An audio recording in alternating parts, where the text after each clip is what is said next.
Nnamdi Kanu is coming out as it is speculated in the month of April. Tribulation in the southeast now.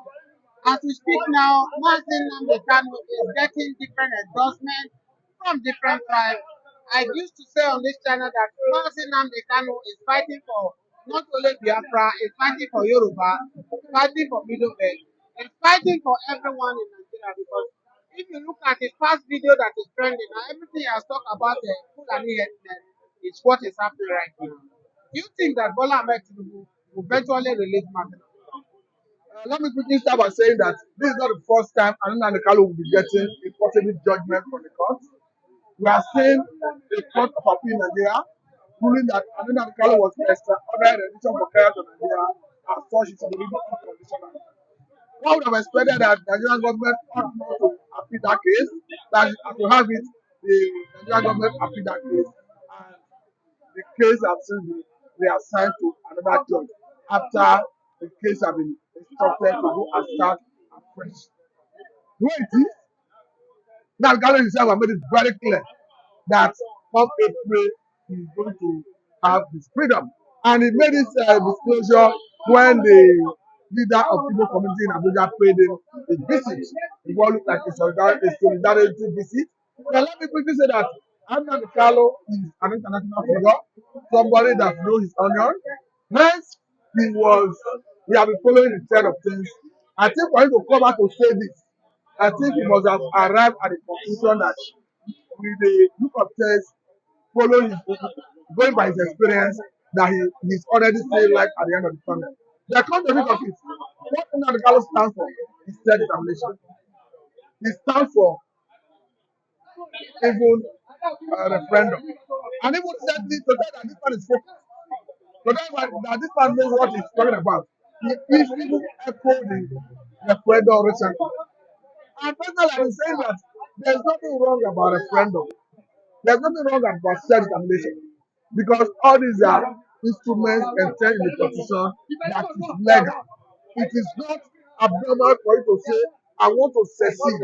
If I do it through every legitimate means, if I do it within the ambit of the law, I think, and that is what Nnamdi Kanu stands for. So I think it is a good omen, it's a good news that Nnamdi Kanu himself is even coming out with this confidence to say, yes, come April, I'm going to have my freedom. Yes, the viewers that are watching this video, you give me a few minutes of your time and see this video where the Arewas have thanked God and said Nnamdi Kanu, you need to be released. Because they have seen a video where Nnamdi Kanu did engage the Fulani agenda towards the Arewa, towards the Hausa, that the Fulani have conquered Hausa race and right now, never abandoned it. Do you believe on this endorsement that Smash Nnamdi Kanu is getting across Nigeria? Mr. Martin, but the point here is everything is down for is justice, equity, and fair play. Don't forget that even recently we have seen the director of DSS talking about Ajayi, who have come out clearly to explain that the best way to address Nigerian insecurity is to make the communities first line defense. He made instances of about two communities, one in Bauchi and the other one in Tafawa Balewa in the north, where they did similar things. And what that Kanu stand for has always been to get justice for his people. Because in the current arrangement of Nigeria, the Igbo man is at a very big disadvantage. So for me, I think Nnamdi Kanu, it's high time they allow the man go. Because if you look at all the atrocities being committed by headers, it are proving that Nnamdi Kanu is right in all his advocacy. There's even a trending video as I speak to you, where a northern have acknowledged that the north is the problem of the north, that the north is the problem of Nigeria. Come to think of it, if you go to a place like Sokoto, they have about 60-70% out of school children. You go to a place like Kebbi, 60-70% out of school children. And we are talking about children of school age of between 6 and 15. What this does is, the implication is that you are creating people who are vulnerable to be radicalized, recruited into banditry, into kidnapping. And of course, it has been proven time and time again that the North is the problem of Nigeria because they want to go about banning open rights grazing, they not to pick against it. At the end of the day, Fulani military will take advantage of open grazing, wreak havoc in every part of the country. What we start to hear that happens in the north is already here with us in the south. Did you not hear Sheikh Bakinde recently when he raised alarm that the bandits who have been dislodged in the north are already hibernating in the south and forest? A situation that made Amateku to raise about 2,000 men to come southwestern forest. So I think President Nanukalo, just like people we always see him as a prophet, most of the things he stands for have in one way or the other always come to pass. Pastor Matthew, as we speak now, after the speech of the DSS said Nigeria should rise up and defend themselves, probably because the Nigerian security is not enough for Nigeria to secure Nigeria. Right now, the villagers now have adopted different methods to hand over this headland. In some, what is trending now that don't do video whenever you are dealing with this headland. Because if they are doing their own, they don't do video. But if you remember what happened in Uromi, it's as a result of the video they did that make everything to escalate. Without video, nobody would have known what happened. Now they have adopted different ways of dealing with Fulani headmen. Do you think that this new method that the villagers have adopted, probably because of this Nigerian security cannot cover everywhere now? Do you think it's going to work to control this Fulani headmen? I would say that everything Ajayi talking about the new Director General of DSS, and does it. And that's because this is a man who is in the saddle currently. This is a man who has built experience over the years. This is a man who has even told us that in his own community that is practicing it. It's another thing to talk about the modus operandi being adopted by communities. But we must do it in such a way that it will be in tandem with what best practice that does not infringe on people's rights, that guarantees other people's rights. What I'm trying to say in essence is we all saw Amateku the way it came about. By act of assembly of all the southwestern states. But what is perhaps lacking under Muhammadu Buhari when Amateku was formed was the ability of federal government through the office of the National Security Advisor to allow them to be armed. You understand that for you to buy arms and ammunition in that capacity, talking about AK-47, AK-49 and all that, you need an air user certificate that normally comes from the office of National Security Advisor. And this Amateku could not get under Buhari through the office of the National Security Advisor. At the time, we have the likes of the former governor of Ondo State, Akeredolu, may so rest in peace, who even challenged Buhari then that the JTF in the north cannot be bearing armed, and you tell Amateku not to be armed.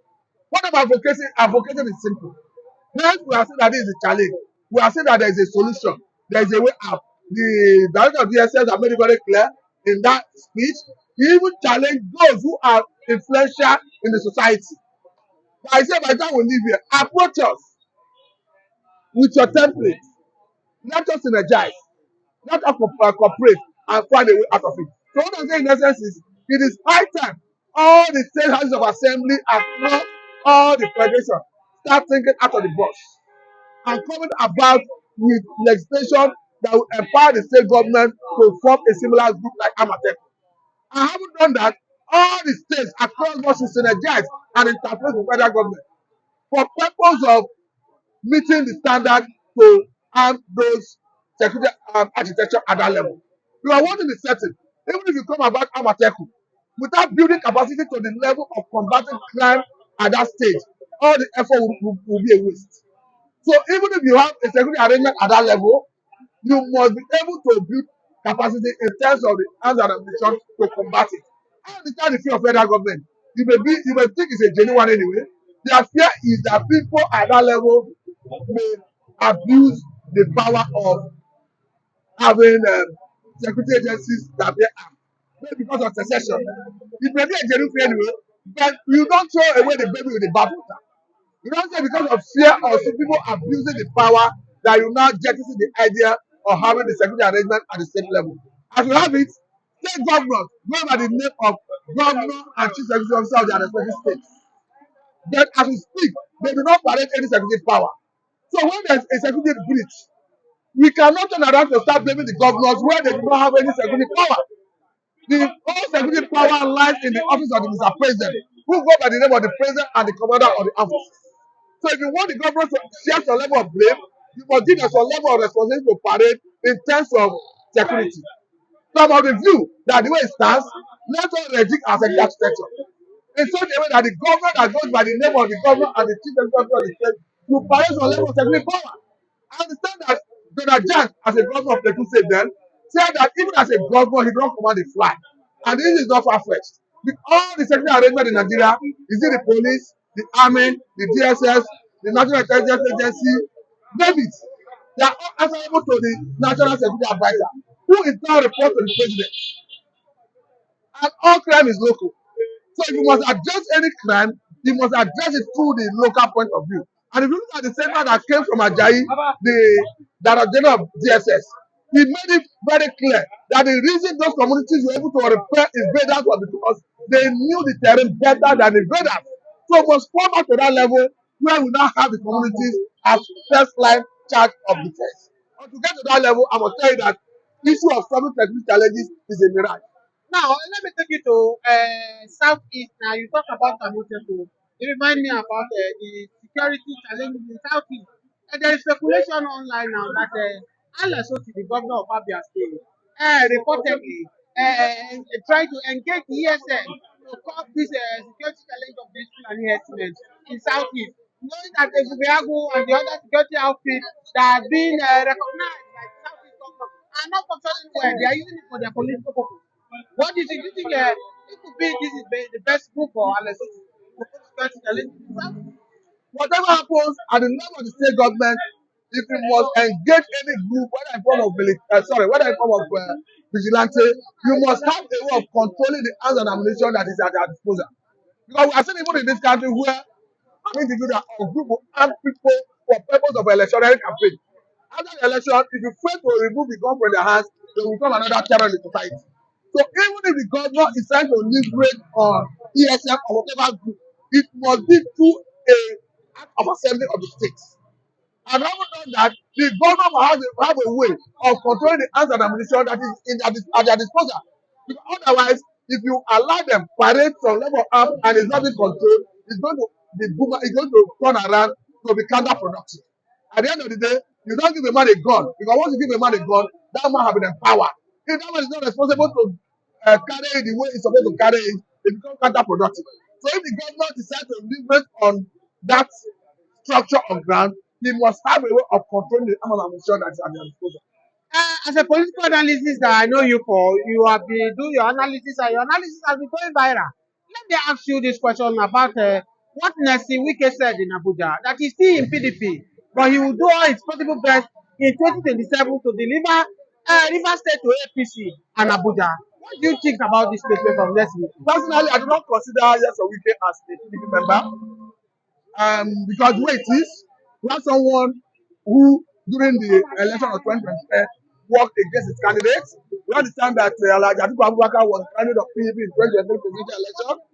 But on standard, what a wicked did in that election is anti-party. And unfortunately, the leadership of the party have not find the courage to confront him and tell him that what you did is anti-party. That is one. Then secondly, the way it is, a wicked seems to be the one cutting the shot in PDP currently. Because even the damagu of a person who is in having capacity as the chairman, as the national chairman of the party, is Wike that maybe get that position. So the way it is, the PDP is even at the mercy of a Wike himself. So I think the PDP must find a way to stand their feet on the ground and address the essence of Yes or Wike. As far as I'm concerned, Yes or Wike, you cannot be in PDP and you are working with APC government.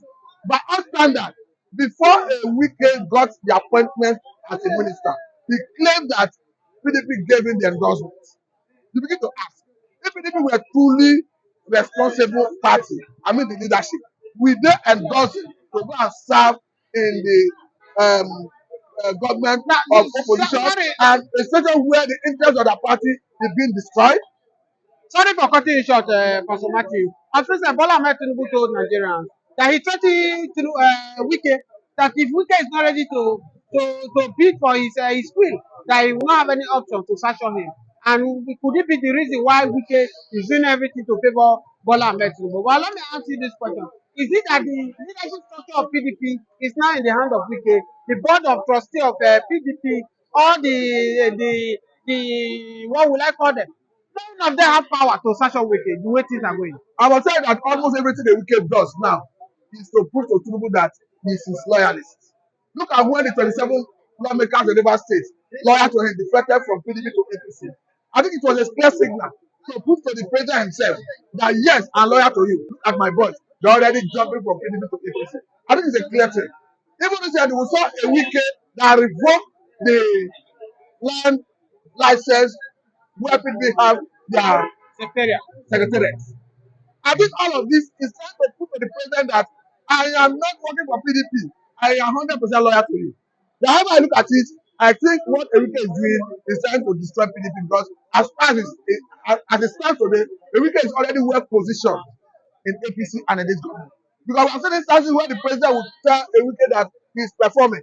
He even gave him one of the best performing ministers. I'm not saying he's not performing, going by the infrastructural development that's going on in Abuja. I'm not saying that. But the point is, looking at where it's coming from, looking at his political party and all that, you'll be convinced that the Wike is ready to destroy PDP so that APC will have their own. Ambassador, thank you so much for having you this morning. Thank you. Hausa is gone. It took Fulani very many years before they came out of their shell to say we are Fulani. Remember before, many years ago, they said we are Hausa Fulani. We are Hausa Fulani. Because that time their subjugation of the Hausa race hasn't been completed. Now they have completed it. Have they not completed it? And what is happening right now? I ask you, what is happening now? Fulani have now come out to tell you we are Fulani people. Is that not what they are saying now? They are not telling you we are Fulani. No more Hausa Fulani. What does that tell you? Do you know why Borno State is still alive? Why you still have the Kanu people in Borno today? Was because they resisted the Fulani centuries ago. You have to go back to history to understand how Nigeria came into existence. Fulani has been expanding from day one, from Senegambia, all the way from... And you're asking us to somehow fold our hands and keep quiet. We should fold our hands and wait until we are overrun by the Janjaweed from the Sahel. Is that how reasonable people think? Is that how people that wish to survive? They have turned their attention to the West. They are forcibly occupying their land and telling them that they cannot do anything about it. A whole presidency in a country openly and brazenly supporting terrorists. All of you watching and listening all over the world, you know that Miyetti Allah is a terrorist organization. You know that. They have killed. They have said that Benue State is theirs for the taking as a spoil of war. All of you are aware of it. You know what they are doing. Anywhere you have Fulani headsmen, terrorists for that matter, they tell you, oh, they are pastoralists. They are allowed to do their businesses in the forest. All of you are aware of it. But you kept quiet, hoping that somehow Tinubu will emerge as the president, or an Igbo man will come as the president, and your family will start enjoying. But in the meantime, you have no more farmlands, you have no more forests, you have nowhere you can call your own home. The same stupidity exhibited by Hausa peasants that enabled Fulani to take Sokoto from them, that enabled Fulani to take Katsina from them, that enabled Fulani to take even Kanu from them. Every Hausa land is occupied either by a Fulani emir or a Fulani governor. Some of you don't want to reason, you don't ever learn that the main aim of Fulani is to conquer your land and enslave you. Look at Hausa people today. As I wrote yesterday, they are worse than a discarded tissue paper. They are worth nothing. Only their language is what is relevant in their lives. Everything else is lost. All of you are repeating the exact same mistakes that the Hausas made. That is why they are in trouble. And that is why they can never ever come out of it. They are all suffering from what I would, an advanced version of the Stockholm Syndrome. Can you imagine that these people came into their land and took it over and they cannot do anything about it? Hausa is gone. It took Fulani very many years before they came out of their shell to say we are Fulani. Remember before, many years ago, they told you we are Hausa Fulani. We are Hausa Fulani. Because that time, their subjugation of the Hausa race hasn't been completed. Now they have completed it. Have they not completed it? And what is happening right now? I ask you what is happening now. Fulani have now come out to tell you we are Fulani people. Is that not what they are saying now? They are not telling you we are Fulani. No more Hausa Fulani. What does that tell you? That the Hausa race no longer exists. Do you want the same thing to happen to you? Do you want the same thing to happen to your families? To your villages? Do you want your towns, let's say Obomosho, to be renamed into a Fulani name? Do you want Onisha to answer a Fulani name? Forget all the nonsense about unity of Nigeria. All they are uniting against is your common interest. Unless you prefer epileptic power supply, unless you prefer to live your whole life without running water, unless you want to live in abject poverty and deprivation, your only alternative is a revolution. Let nobody discourage you. All the countries of the world doing very, very well, they all went through a revolution. You must go through it. If you don't go through it, you can never ever survive. As a people, Fulani will take you over. As simple as that. This very day, we are making it known to the whole